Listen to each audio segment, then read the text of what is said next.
நீங்களும் எடுத்துட்டீங்களா? ஆம்னி வீட்டு உள்ள வா முதல்ல. இதோ வந்துட்டேங்க.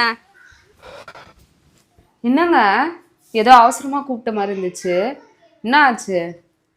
என்ன ஆச்சா? நீ போட்டிருக்க ட்ரெஸ்ஸை கவனிச்சியா? ஏங்க புடவை தானேங்க? புடவை தான். புடவை விலைக்கு இடுப்பு மொத்தமும் தெரியுது. அசிங்கமா இல்லையா உனக்கு? ஐயோ நான் கவனிக்கலங்க. இதுக்கு ஏங்க இப்படி கோவப்படுறீங்க? கோவப்படாம இப்படி மொத்தத்தையும் காட்டிக்கிட்டு நின்னா என்ன நினைப்பாங்க? ஒரு பொம்பளை வாசப்படியை தாண்டினா உடம்பு மேல கண்ணு இருக்கணும்னு தெரியாதா? நான் வேணும்ல எல்லாம் பண்ணலங்க. அது எனக்கு தெரியும். பாக்குறவங்களுக்கு அப்படியா தெரியும்? என்ன இவ இப்படி நிக்கிறாளே அப்படின்னு பாக்குறவங்க தப்பா பேச மாட்டாங்களா? அப்புறம் என்னோட மான மரியாதைலாம் என்ன வருது? சாரிங்க. இதுதான் லாஸ்ட்.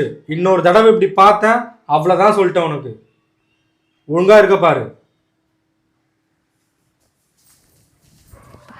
இப்ப தெரியாது இல்லங்க, நான் போய் கதையை கண்டினியூ பண்றேன்.